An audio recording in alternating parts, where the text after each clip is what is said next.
copy, move or delete the text. Use the copy and paste commands to duplicate text.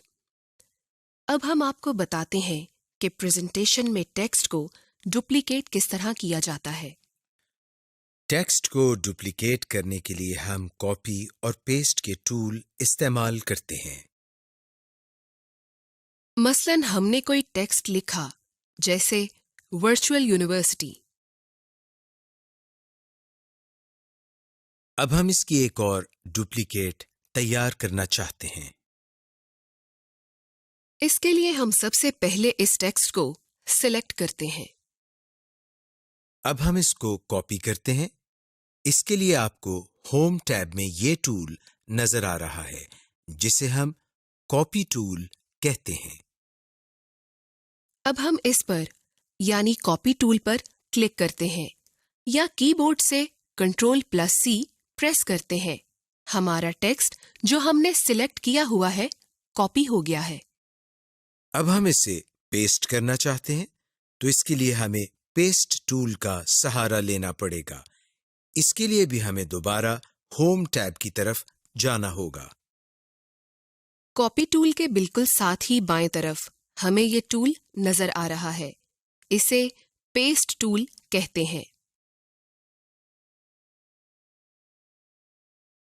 Use cut and paste option to move text within the presentation. इससे पहले हमने सीखा कि किसी भी text की duplicate किस तरह तैयार की जा सकती है। आइए हम आपको बताते हैं कि किस तरह कट और पेस्ट टूल को इस्तेमाल करके टेक्स्ट को एक जगह से खत्म करके दूसरी जगह ले जाया जा सकता है। हम यहाँ 3 लाइंस में टेक्स्ट लिखते हैं, जैसा कि आपको स्क्रीन पर नजर आ रहा है। This is a car. This is a bike. This is a truck.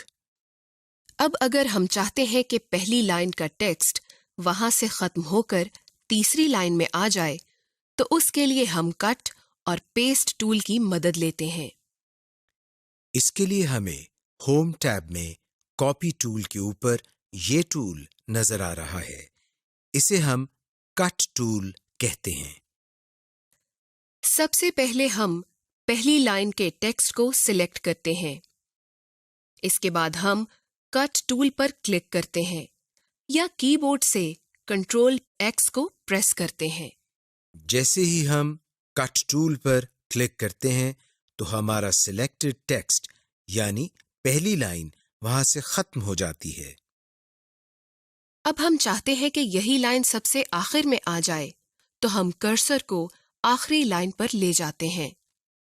अब हम होम टैब पर मौजूद पेस्ट टूल पर क्लिक करते हैं या हम कीबोर्ड से Ctrl+V को प्रेस करने से भी कटशुदा टेक्स्ट पेस्ट कर सकते हैं। ये देखिए, जैसे ही हम पेस्ट टूल पर क्लिक करते हैं, तो हमारा टेक्स्ट जो कि हमने पहली लाइन से खत्म किया था, वो सबसे आखिर में आ गया है। इस तरह हम कट और पेस्ट टूल को इस्तेमाल करके टेक्स्ट को एक जगह से खत्म करके दूसरी जगह ले जा सकते हैं।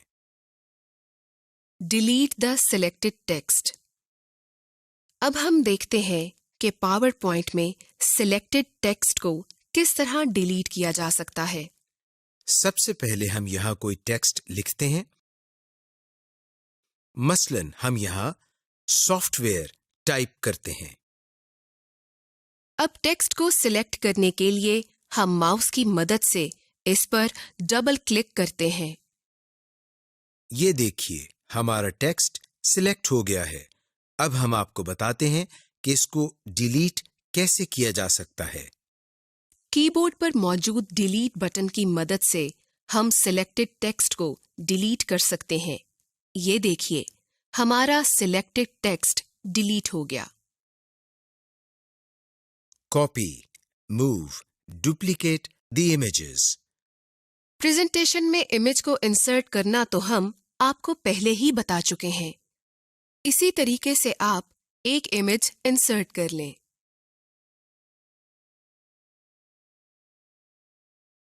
इमेज को डुप्लीकेट करने के लिए हम कॉपी और पेस्ट के टूल इस्तेमाल करते हैं, जैसा कि हम टेक्स्ट को डुप्लीकेट करने के लिए करते हैं। मसलन हमने कोई इमेज इंसर्ट किया, जैसा कि आप स्क्रीन पर देख सकते हैं। अब हम इसकी एक और डुप्लीकेट तैयार करना चाहते हैं। तो इसके लिए हम सबसे पहले इस इमेज को माउस की मदद से सिलेक्ट करते हैं।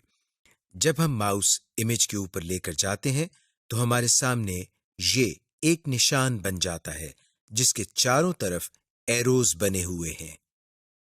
अब हम जैसे ही इमेज पर क्लिक करते हैं तो इमेज के इर्द गिर्द दायरे बन जाते हैं, जिसका मतलब ये है कि हमारा इमेज सिलेक्ट हो गया है।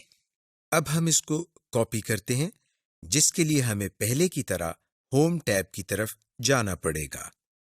आपको होम टैब में ये टूल नजर आ रहा है, जिसे हम कॉपी टूल कहते हैं। अब हम इस टूल पर यानी कॉपी टूल पर क्लिक करते हैं। हमारा इमेज जो हमने सिलेक्ट किया हुआ है कॉपी हो गया है। अब हम इसे पेस्ट करना चाहते हैं, तो इसके लिए हमें पेस्ट टूल का सहारा लेना पड़ेगा। इसके लिए भी हमें दोबारा होम टैब की तरफ जाना होगा। पेस्ट टूल से भी आप वाकिफ हैं, जैसा कि हम आपको पहले बता चुके हैं। अब हम जैसे ही इस पर क्लिक करते हैं तो ये देखिए हमारे इमेज की एक और डुप्लीकेट बन गई है। इस तरह हम इमेज की किसी भी प्रेजेंटेशन के अंदर कॉपी और पेस्ट टूल की मदद से डुप्लीकेट तैयार कर सकते हैं। इसके अलावा यही काम हम माउस को राइट क्लिक करके कॉपी और पेस्ट की मदद से भी कर सकते हैं।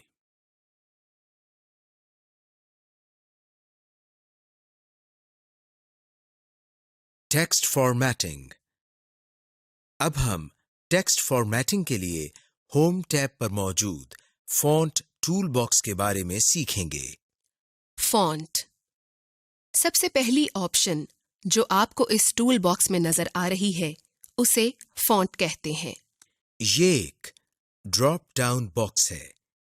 इस एरो हेड पर क्लिक करने से ये नीचे की तरफ खुल जाता है और आपको बहुत से फॉन्ट नेम्स नजर आते हैं। ये वो तमाम फॉन्ट्स हैं जो आपके कंप्यूटर सिस्टम पर मौजूद हैं। आप अपनी मर्जी से अपनी पसंद का फॉन्ट चुन सकते हैं ताकि अपनी प्रेजेंटेशन को एक अच्छी और खूबसूरत लुक दे सकें। दूसरी ऑप्शन जो आपको नजर आ रही है वो फॉन्ट साइज है। यहाँ भी आपकी पहली ऑप्शन की तरह एक ट्रायंगल या एरोहेड नजर आ रही है। इसको क्लिक करने पर आपको मुख्तलिफ फॉन्ट साइजेस डिजिट्स की सूरत में मिल जाते हैं, जिनको आप अपनी जरूरत के मुताबिक मुंतखब कर सकते हैं। इंक्रीज और decrease font size. Increase size ये ऑप्शन भी फॉन्ट साइज की तरह काम करती है। इसमें आपको दो आइकॉन नजर आते हैं, एक बड़ा ए और दूसरा छोटा ए। बड़े ए पर क्लिक करने से ये आपके सिलेक्टेड टेक्स्ट को 2 दर्जे या 4 दर्जे तक बढ़ा देता है। मसलन अगर आपके टेक्स्ट का साइज 12 है और आप बड़े ए पर क्लिक करते हैं तो इसका साइज 14 हो जाएगा, और अगर आप मुसलसल ऐसा करें तो पावर पॉइंट इस टेक्स्ट का साइज 20 होने तक बतदरीज 2 का इजाफा करता रहेगा। लेकिन जब इसका साइज 20 हो जाएगा तो इजाफा 4 दर्जे हो जाएगा। मिसाल के तौर पर अगर फॉन्ट साइज 20 हो तो आपके बड़े ए को क्लिक करने पर इसका साइज 24 हो जाएगा। यहां आपको स्मॉल ए या छोटा ए नजर आ रहा है। इस पर क्लिक करने से ये बड़े ए के मुखालिफ काम करेगा। मसलन अगर फॉन्ट साइज 32 है तो इसको क्लिक करने पर ये 4 दर्जे छोटा हो जाएगा, यानी इसका साइज 28 हो जाएगा। और अगर फॉन्ट साइज 20 है तो छोटे ए को क्लिक करने पर ये 2 दर्जे छोटा हो जाएगा, यानी इसका साइज 18 हो जाएगा। Clear the formatting. इस आइकॉन की सूरत कुछ यूं है। कि एक बड़ा ए और एक छोटा ए और इसके साथ इरेजर या रबर का निशान है। जैसा कि इसका नाम है क्लियर द फॉर्मेटिंग, इससे साफ जाहिर है कि ये सिलेक्टेड टेक्स्ट पर अप्लाइड फॉर्मेटिंग को साफ कर देता है। फर्ज करें अगर आपने सिलेक्टेड टेक्स्ट का फॉन्ट साइज बड़ा या छोटा किया है या उसे अंडरलाइन, इटैलिक, बोल्ड या कोई और फॉर्मेट अप्लाई किया है, तो इस आइकॉन पर क्लिक करने से ये तमाम फॉर्मेटिंग खत्म हो जाएगी, जैसा कि आपने इसे पहली मर्तबा लिखा था। बोल्ड, ये आइकॉन इंग्लिश अल्फाबेट बी जैसा होता है। इस पर क्लिक करने से ये आपके सिलेक्टेड टेक्स्ट को बोल्ड करता है। बोल्ड आपके टेक्स्ट को नुमायां करता है। ये ऑप्शन इसलिए इस्तेमाल होती है कि जब आप अपनी प्रेजेंटेशन में किसी लफ्ज या लाइन पर जोर देना चाहते हैं या देखने वालों को मुतवज्जे करने या अल्फाज को नुमायां करने के लिए आप अपनी प्रेजेंटेशन में बोल्ड का इस्तेमाल कर सकते हैं। इटैलिक, ये आइकॉन इंग्लिश अल्फाबेट आई जैसा होता है, लेकिन ये एक तरफ झुका हुआ होता है। सिलेक्टेड टेक्स्ट पर इसके इस्तेमाल से वो टेक्स्ट एक तरफ झुक जाता है, जिससे वो दूसरे टेक्स्ट से नुमाया दिखाई देता है। Underline, underline icon English alphabet you की शक्ल का होता है, लेकिन इसके नीचे एक लाइन लगी होती है। ये ऑप्शन सिलेक्टेड टेक्स्ट के नीचे एक लाइन लगा देती है, जिससे वो टेक्स्ट नुमाया हो जाता है। शैडो, शैडो की ऑप्शन आपके सिलेक्टेड टेक्स्ट को नुमाया करती है। जैसा कि इसका नाम शैडो है, इसके इस्तेमाल से आपके सिलेक्टेड टेक्स्ट के नीचे एक साया बन जाता है, जिससे आपका टेक्स्ट दूसरे हिस्से से मुनफरिद नजर आता है। इस आइकॉन की शक्ल इंग्लिश अल्फाबेट एस की मानिंद होती है और इसके नीचे इसका साया भी नजर आता है। स्ट्राइक थ्रू, स्ट्राइक थ्रू के आइकॉन की सूरत यूं होती है जैसा कि इंग्लिश के पहले 3 अल्फाबेट्स यानी छोटे ए, बी, सी और उनके दरमियान एक लाइन लगी होती है। वैसे तो कंप्यूटर की दुनिया में स्ट्राइक थ्रू बहुत सी चीजों के लिए इस्तेमाल होता है, लेकिन हम पावर पॉइंट में टेक्स्ट फॉर्मेटिंग सीख रहे हैं, इसलिए हम टेक्स्ट के हवाले से बात करेंगे। बोल्ड, इटैलिक, अंडरलाइन की तरह स्ट्राइक थ्रू भी टेक्स्ट को नुमाया करने के लिए इस्तेमाल होता है। कैरेक्टर स्पेसिंग, कैरेक्टर स्पेसिंग के आइकॉन की सूरत इंग्लिश के अल्फाबेट AV की तरह की होती है, लेकिन इसके नीचे डबल हेड एरो होता है। जब हम कंप्यूटर में किसी भी एप्लीकेशन सॉफ्टवेयर में कोई टेक्स्ट लिखते हैं, हर एक एप्लीकेशन सॉफ्टवेयर अल्फाबेट कैरेक्टर्स के दरमियान एक डिफॉल्ट स्पेस रखता है। लेकिन आप इस स्पेस को कम या ज्यादा कर सकते हैं। इस आइकॉन के साथ भी एक ट्रायंगल होती है, जिस पर क्लिक करने से एक ड्रॉप डाउन मेन्यू खुल जाता है, जिसमें आपके पास ये ऑप्शंस होती हैं। जैसा कि very tight, tight, normal, loose, very loose, more spacing. आप इनमें से कोई भी ऑप्शन हस्बे जरूरत इस्तेमाल कर सकते हैं। केस, इस ऑप्शन के आइकॉन की सूरत भी बड़े ए और छोटे ए की तरह होती है। इसके जरिए आप अपने लिखे और सिलेक्टेड टेक्स्ट का केस तब्दील कर सकते हैं। केस से मतलब ये है कि अगर आपने इंग्लिश में कुछ लिखा है और वो छोटे कैरेक्टर्स में है, तो बजाय इसके कि आप कैप्स लॉक ऑन करके उसे दोबारा लिखें, आप इस ऑप्शन के साथ उसको बड़े कैरेक्टर्स में तब्दील कर सकते हैं। इस आइकॉन के साथ भी एक ट्रायंगल होती है, जिस पर क्लिक करने से आपको मुख्तलिफ ऑप्शन मुहैया की गई हैं, जिनको आप अपनी जरूरत के मुताबिक इस्तेमाल कर सकते हैं। फॉन्ट कलर, फॉन्ट कलर के आइकॉन की सूरत इंग्लिश के पहले अल्फाबेट ए की तरह होती है और इसके नीचे एक कलर बार होती है। इसके साथ भी ट्रायंगल होती है, जिस पर क्लिक करने से एक कलर पैलेट जाहिर होती है। इसमें मुख्तलिफ रंग होते हैं, जिनको आप अपनी मर्जी से अपनी जरूरत के मुताबिक इस्तेमाल कर सकते हैं। इसके अलावा फॉन्ट टूल बॉक्स में आपको नीचे की तरफ एक तिरछा एरो नजर आ रहा है, जिसको क्लिक करने पर आपको एक डायलॉग बॉक्स नजर आता है। इसमें तकरीबन वो तमाम ऑप्शंस होती हैं जो हमने अभी सीखी हैं। सिर्फ 2-3 ऑप्शंस का इजाफा है, जिन्हें हम अभी सीखेंगे। Underline type. इस ऑप्शन में आपको अंडरलाइन के मुख्तलिफ डिजाइन्स नजर आ रहे हैं, जिनको आप अपनी जरूरत के मुताबिक इस्तेमाल कर सकते हैं। Underline colour. इस ऑप्शन में आप अंडरलाइन के मुख्तलिफ रंगों का इंतखाब कर सकते हैं। Superscript and subscript.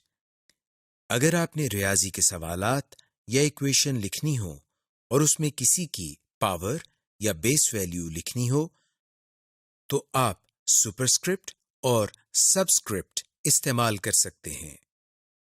Use spell check for presentation text. अब हम आपको बताते हैं कि स्लाइड में स्पेल चेक प्रोग्राम को किस तरह इस्तेमाल किया जाता है और जहां जरूरत हो वहां चेंजेस किस तरह की जाती हैं। मसलन हम स्लाइड में कोई लाइन लिखते हैं, जैसे virtual university of Pakistan.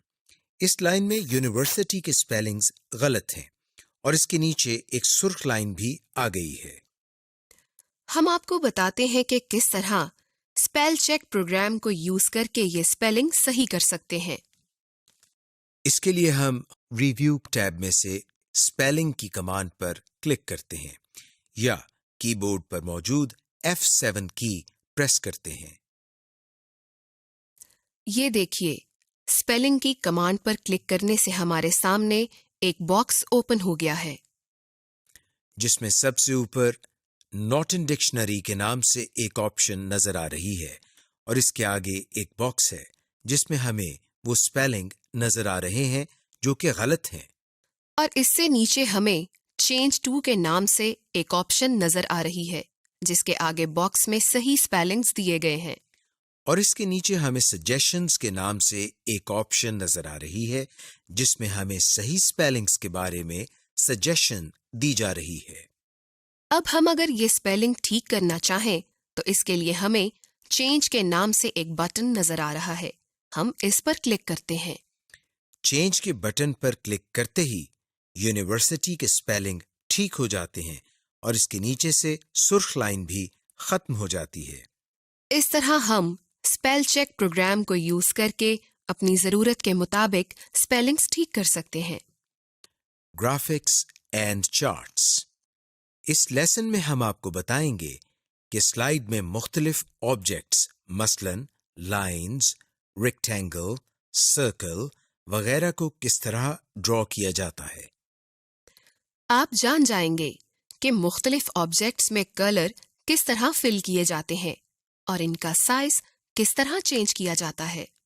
In objects को मूव किस तरह किया जाता है और स्लाइड में चार्ट किस तरह क्रिएट किया जाता है। Draw the objects.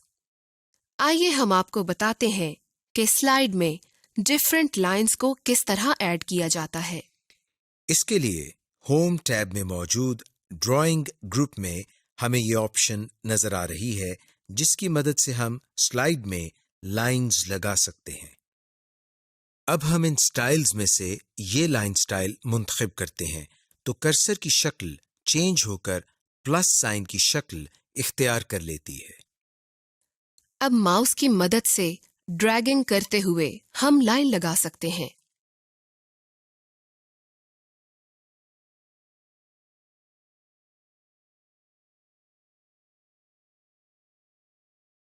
Move lines in a slide. अब हम आपको बताते हैं कि स्लाइड में लाइंस को मूव किस तरह किया जा सकता है। इसके लिए सबसे पहले हम एक लाइन को ड्रॉ करके इसको सिलेक्ट करते हैं और इसके बाद माउस की मदद से लाइन को पकड़कर ड्रैगिंग करते हुए लाइन को एक जगह से दूसरी जगह मूव करा सकते हैं। इसके अलावा कीबोर्ड पर मौजूद एरो कीज की मदद से भी हम लाइंस को सिलेक्ट करने के बाद मूव कर सकते हैं। Change the line color and width. अगर आप किसी शेप का कलर चेंज करना चाहते हैं या इसकी विड्थ में कोई मॉडिफिकेशन करना चाहते हैं तो आप ऐसा कर सकते हैं। इसके लिए सबसे पहले हम एक रेक्टेंगल को ड्रॉ करके इसको सिलेक्ट करते हैं। होम टैब में ड्राइंग टूल बार में हमें शेप कलर के नाम से ये एक ऑप्शन नजर आ रही है जिसके आगे एक छोटा सा एरो बना हुआ है। जैसे ही हम इस एरो पर क्लिक करते हैं तो हमारे सामने मुख्तलिफ कलर्स आ जाते हैं जिसमें से हम कोई भी कलर सिलेक्ट करके रेक्टेंगल के कलर को चेंज कर सकते हैं। और अगर इसी तरह हम लाइन की विड्थ में कोई मॉडिफिकेशन करना चाहते हैं तो ऐसा कर सकते हैं। इसके लिए हम माउस की मदद से लाइन पर डबल क्लिक करते हैं। लाइन पर डबल क्लिक करने से हमारे सामने फॉर्मेट का टैब ओपन हो जाता है जिसमें से हम स्टाइल शेप्स पर क्लिक करते हैं। इसमें हमें मुख्तलिफ स्टाइल और विड्थ की ऑप्शन नजर आ रही है। किसी ऑप्शन को सिलेक्ट करने से लाइन की विड्थ और स्टाइल बदल जाते हैं। Add various forms of shape, boxes, circles to a slide. इसके लिए होम टैब में ड्राइंग में हमें शेप की ऑप्शन नजर आ रही है। मसलन अगर हम शेप पर क्लिक करते हैं तो हमारे पास शेप की एक मेन्यू खुल जाती है। यहाँ हम अपनी मर्जी की कोई भी शेप सिलेक्ट करके स्लाइड में ऐड कर सकते हैं।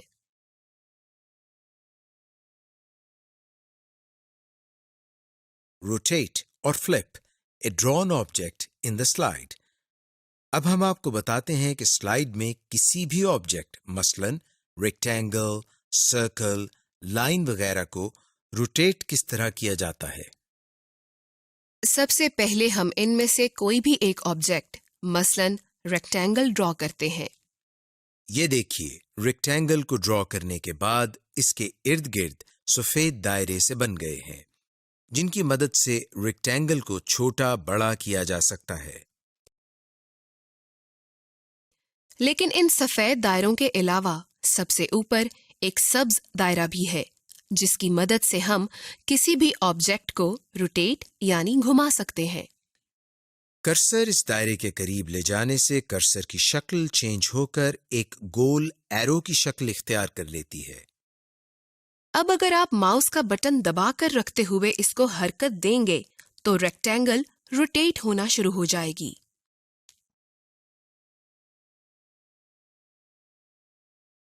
Change the attributes of the shape. Change the color and line type of the shape. अब हम आपको बताते हैं कि इन शेप्स यानी रेक्टेंगल, सर्कल वगैरह के एट्रीब्यूट्स को किस तरह चेंज किया जा सकता है। यानी इनमें कलर किस तरह फिल किए जाते हैं और इनकी लाइन टाइप यानी बॉर्डर्स को किस तरह चेंज किया जाता है। मसलन हम एक सर्कल ड्रॉ करते हैं। अब अगर हम चाहते हैं कि इसमें कोई कलर भी आ जाए तो इसके लिए ड्राइंग टूल ग्रुप में शेप फिल के नाम से ये एक ऑप्शन मौजूद है जिसके आगे एक छोटा सा एरो बना हुआ है। जैसे ही हम इस पर क्लिक करते हैं तो हमारे सामने मुख्तलिफ कलर्स आ जाते हैं। अब हम इसमें से कोई भी कलर सिलेक्ट कर सकते हैं। मसलन हम ब्लू कलर सिलेक्ट करते हैं। ये देखिए जैसे ही हमने ब्लू कलर को सिलेक्ट किया तो इस सर्कल का रंग जो हमने ड्रॉ किया है ब्लू हो गया है। अब अगर हम चाहते हैं कि इस सर्कल का स्टाइल चेंज हो जाए तो इसके लिए हम सर्कल पर डबल क्लिक करते हैं तो रिबन में फॉर्मेट टैब खुल जाएगा। अब आप शेप स्टाइल्स में से कोई भी स्टाइल सिलेक्ट करके इस सर्कल का स्टाइल तब्दील कर सकते हैं। इसका रंग, आउटलाइन का रंग और इफेक्ट्स लगा सकते हैं। ये देखिए इन मुख्तलिफ ऑप्शंस के जरिए हम किसी शेप को किस तरह चेंज कर सकते हैं। Create an organisational chart. Chart एक ऐसा टूल होता है जिसके ज़रिए हम अपने डेटा को ग्राफिकली दिखा सकते हैं। चार्ट्स के ज़रिए आप अपने ऑडियंस को नंबर्स और फिगर्स के पोशीदा मतलब और उनमें मुवाजना करवा सकते हैं। सबसे पहले हम आपको थोड़ा सा चार्ट्स के मुख्तलिफ इक़साम के बारे में बताते हैं। Column chart. Pie chart, line chart, bar chart, area chart. Surface chart. ये तमाम किस्म के चार्ट आपको पावर पॉइंट में मुयस्सर हैं और उन्हें आप अपनी ज़रूरत के मुताबिक इस्तेमाल कर सकते हैं। अब चार्ट के मुख्तलिफ हिस्सों के बारे में आपको बताते हैं। टाइटल ऑफ द चार्ट यानी चार्ट का टाइटल। वर्टिकल एक्सिस, इसको आमतौर पर वाई एक्सिस का नाम भी दिया जाता है। डेटा सीरीज, ये हिस्सा आपके चार्ट में मौजूद डेटा पॉइंट को जाहिर करता है।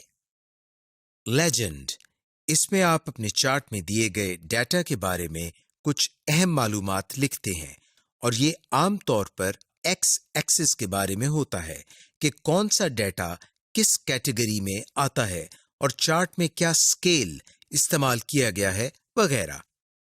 अब हम आपको बताते हैं कि स्लाइड में चार्ट किस तरह क्रिएट करते हैं। इसके लिए हम इंसर्ट के टैब पर क्लिक करते हैं। इंसर्ट के टैब में हमें इलस्ट्रेशन का ग्रुप नजर आ रहा है।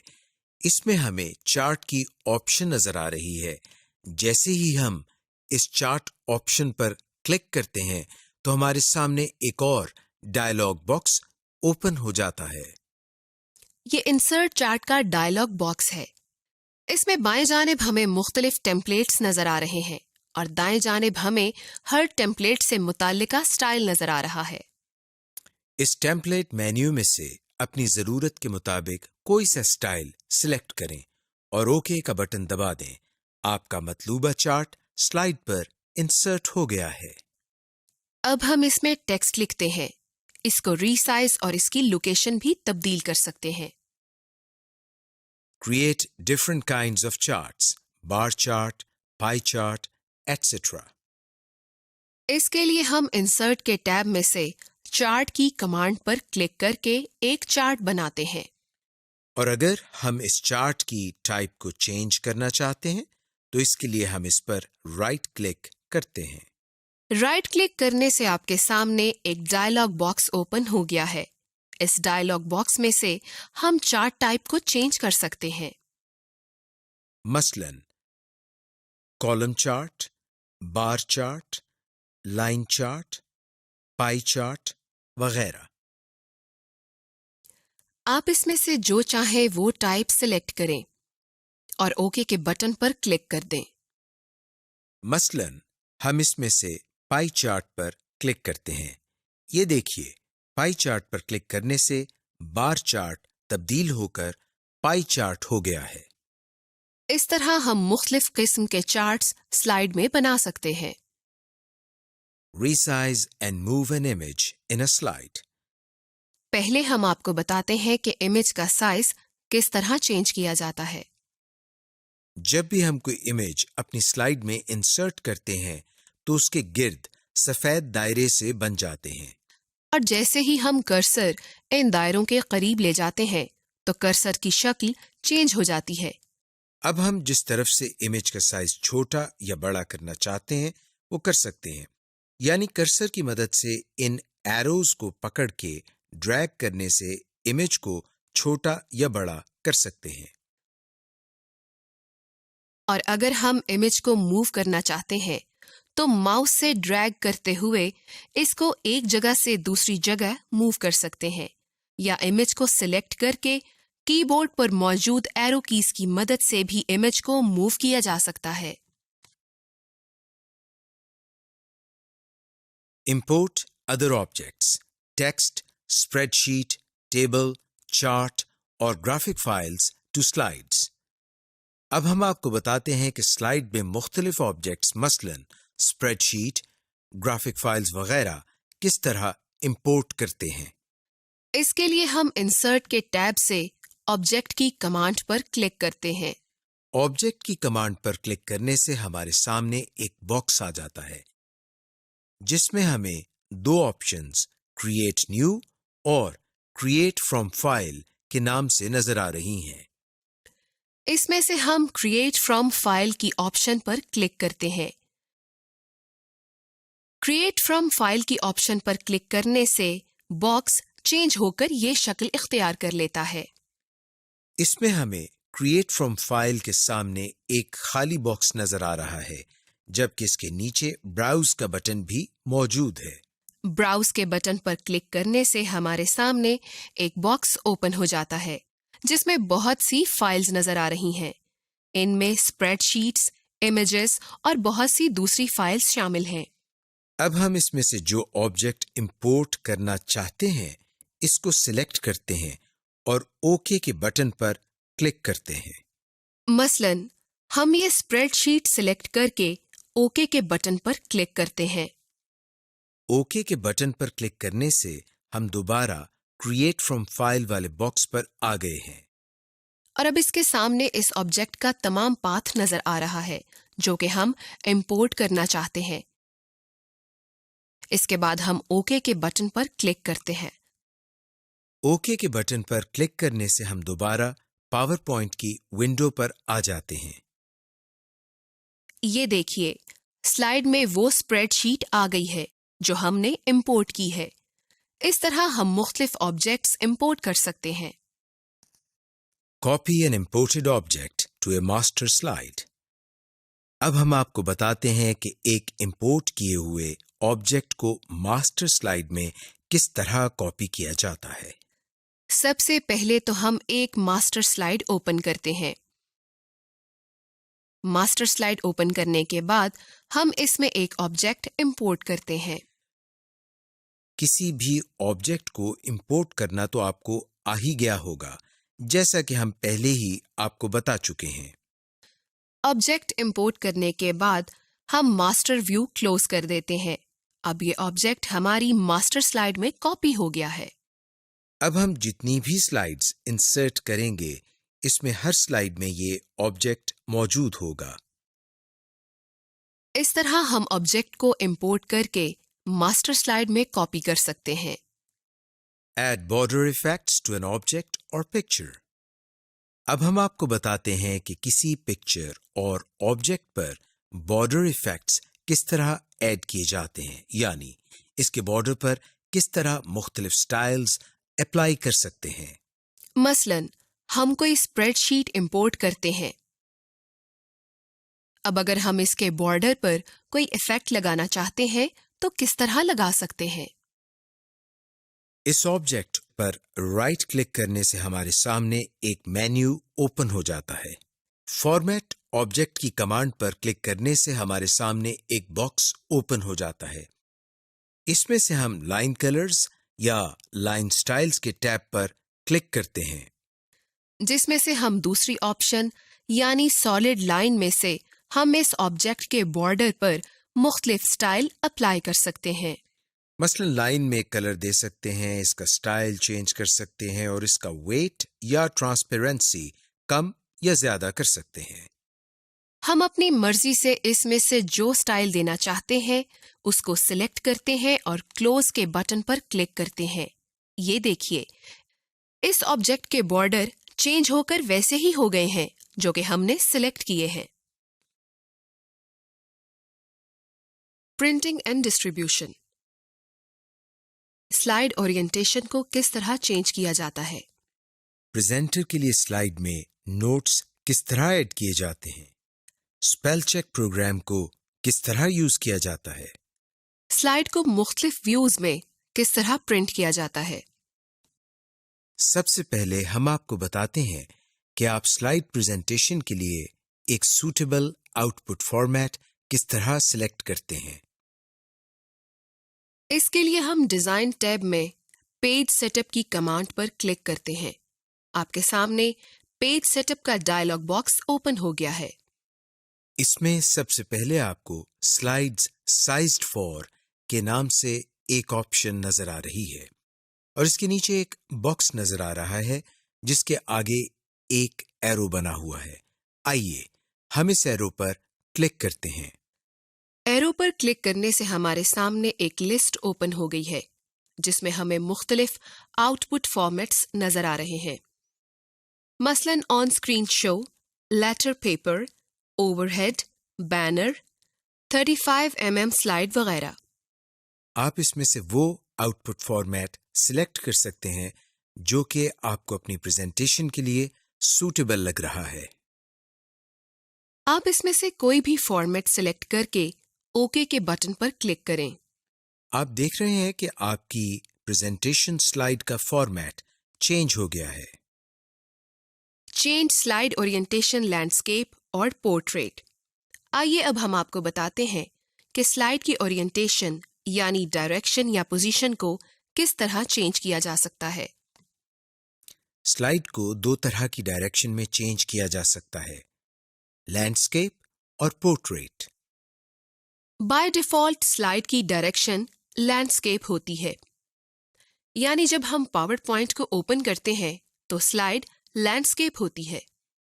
हम आपको बताते हैं कि स्लाइड को पोर्ट्रेट किस तरह किया जाता है।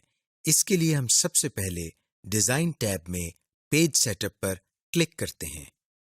जैसे ही हम पेज सेटअप की कमांड पर क्लिक करते हैं, हमारे सामने एक डायलॉग बॉक्स ओपन हो जाता है, जिसमें दाएं तरफ आपको ओरिएंटेशन स्लाइड्स के नाम से एक ऑप्शन नजर आ रही है, जो कि इस वक्त लैंडस्केप है। हम इसमें से पोर्ट्रेट की कमांड को सिलेक्ट करते हैं और ओके के बटन पर क्लिक करते हैं।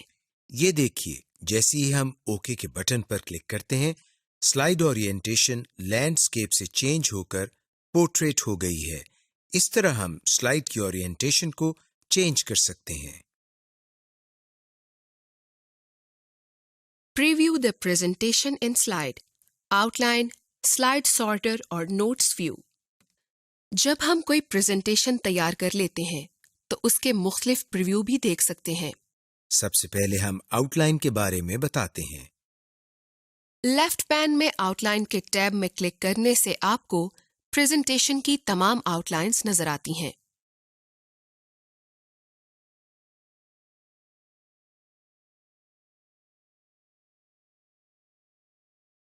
स्लाइड सॉर्टर व्यू देखने के लिए हम व्यू के टैब में से स्लाइड सॉर्टर की कमांड पर क्लिक करते हैं। ये देखिए, जैसे ही हम स्लाइड सॉर्टर की कमांड पर क्लिक करते हैं तो हमारी प्रेजेंटेशन का व्यू स्लाइड सॉर्टर व्यू में चेंज हो गया है। और अगर हम नोट्स पेज व्यू देखना चाहते हैं तो व्यू के टैब ही में से नोट्स पेज की कमांड पर क्लिक करते हैं। ये देखिए, आपके सामने नोट्स व्यू नजर आ रहा है। इस तरह हम स्लाइड के मुख्तलिफ प्रीव्यू देख सकते हैं। Print slides in various views and outputs. हम स्लाइड्स को मुख्तलिफ व्यूज में प्रिंट कर सकते हैं। इसके लिए हम कोई प्रेजेंटेशन ओपन करते हैं जिसमें डिफरेंट स्लाइड्स हों। अब हम इसको प्रिंट की कमांड देते हैं, जिसके लिए हम फाइल के टैब में से प्रिंट की कमांड पर क्लिक करते हैं या कीबोर्ड की मदद से Ctrl+P प्रेस करते हैं। ये देखिए, जैसे ही हमने प्रिंट की कमांड पर क्लिक किया है, हमारे सामने एक मेन्यू आ गया है। इस मेन्यू में हमें प्रिंट, प्रिंटर और सेटिंग्स के नाम से ऑप्शंस नजर आ रही हैं। प्रिंट की ऑप्शन में आपको कॉपीज की ऑप्शन नजर आ रही है। इसका मकसद ये है कि आप इस मुतालिका प्रेजेंटेशन डॉक्यूमेंट की कितनी कॉपीज प्रिंट करना चाहते हैं। प्रिंट के बटन से प्रेजेंटेशन डॉक्यूमेंट प्रिंट हो जाएगा। इससे नीचे प्रिंटर में आप अपने प्रिंटर की सेटिंग्स या जिस प्रिंटर के जरिए प्रिंट लेना है उसको सिलेक्ट कर सकते हैं। प्रिंटर से नीचे सेटिंग्स की ऑप्शन है, जिसमें आपको ये ड्रॉप डाउन लिस्ट नजर आ रही है। इस लिस्ट में पहले से आपको प्रिंट ऑल स्लाइड्स की ऑप्शन सिलेक्टेड नजर आ रही है। इसके जरिए आप प्रेजेंटेशन में मौजूद तमाम स्लाइड्स प्रिंट कर सकते हैं। इसको क्लिक करने पर आपको print current slide, print selection और प्रिंट कस्टम रेंज की ऑप्शंस नजर आती हैं। आप इन ऑप्शंस को अपनी जरूरत के मुताबिक सिलेक्ट करके इस्तेमाल कर सकते हैं। स्लाइड्स टेक्स्ट बॉक्स में आप स्लाइड नंबर के हिसाब से स्लाइड्स को प्रिंट कर सकते हैं। इसके नीचे एक और ड्रॉप डाउन लिस्ट है। इस लिस्ट के जरिए आप एक पेज पर एक या एक पेज पर दो या मुख्तलिफ ऑप्शंस के मुताबिक स्लाइड्स का प्रिंट ले सकते हैं। इसमें आपके पास स्लाइड्स को फ्रेम, फिट टू पेज और हाई क्वालिटी प्रिंट की ऑप्शंस मौजूद हैं। कोलेटेड की लिस्ट के जरिए आप अपनी स्लाइड्स को ग्रुप वाइज कंबाइन करके प्रिंट ले सकते हैं। यानी आप स्लाइड्स का सेट डिफाइन करके जैसे 1 2 3 या 1 1 1 2 2 2 3 3 3 के हिसाब से प्रिंट ले सकते हैं। कलर ड्रॉप डाउन लिस्ट में आप सिलेक्ट कर सकते हैं कि आपने प्रेजेंटेशन डॉक्यूमेंट को ब्लैक एंड व्हाइट प्रिंट करना है या कलर्ड प्रिंट लेना है। ये ऑप्शन उस वक्त काम आएगी जब आप कलर प्रिंटर इस्तेमाल कर रहे हों। Slide show effects. इस लेसन को करने के बाद आप जान जाएंगे कि स्लाइड में एनिमेशन इफेक्ट्स किस तरह लगाए जाते हैं, इन इफेक्ट्स को चेंज किस तरह किया जाता है और स्लाइड में ट्रांजिशन इफेक्ट्स किस तरह ऐड किए जाते हैं। प्रीसेट एनिमेशन, पहले से दिए गए इफेक्ट्स और एनिमेशन। सबसे पहले हम आपको बताते हैं कि स्लाइड में एनिमेशन इफेक्ट्स किस तरह लगाए जाते हैं। इसके लिए हम स्लाइड में कुछ लिखते हैं। मसलन हमने यहाँ पाकिस्तान लिखा और फिर इस टेक्स्ट को सिलेक्ट करते हैं और इसके बाद रिबन में से एनिमेशंस के टैब पर क्लिक करते हैं। एनिमेशन के टैब में हमारे पास मुख्तलिफ ऑप्शंस नजर आ रही हैं, जैसे advanced animation timings preview. Animation preview के जरिए आप एनिमेशन का प्रीव्यू देख सकते हैं। एनिमेशन के मेन्यू में एरो पर क्लिक करें तो एनिमेशंस की एक लंबी लिस्ट आपके सामने आ जाती है। इस लिस्ट में मुख्तलिफ किस्म के इफेक्ट्स और एनिमेशंस हैं। आप सिलेक्टेड ऑब्जेक्ट या टेक्स्ट पर कोई भी एनिमेशन लागू करके देख सकते हैं। ये देखें, स्विबल की एनिमेशन लगाने से पाकिस्तान लिखा हुआ किस तरह से एनिमेट हो गया। इसी तरह आप अपनी पसंद और ज़रूरत के मुताबिक एनिमेशन सिलेक्ट करके टेक्स्ट पर लगा सकते हैं। ये तमाम एनिमेशन इफेक्ट्स हैं जो कि हम इस स्लाइड में ऐड कर सकते हैं। हम इसमें से टेक्स्ट पर क्लिक करते हैं और एक इफेक्ट लगाते हैं। आप देख रहे हैं कि इफेक्ट लगाते ही टाइमिंग ऑप्शन इनेबल हो गई और इस इफेक्ट की मुख्तलिफ प्रॉपर्टीज आ गई हैं, जिसमें सबसे पहले स्टार्ट के नाम से एक कमांड है और इसमें ऑन क्लिक लिखा हुआ है और इसके शुरू में माउस बना हुआ है, जिसका मतलब ये है कि जब हम माउस क्लिक करें तो ये इफेक्ट चले।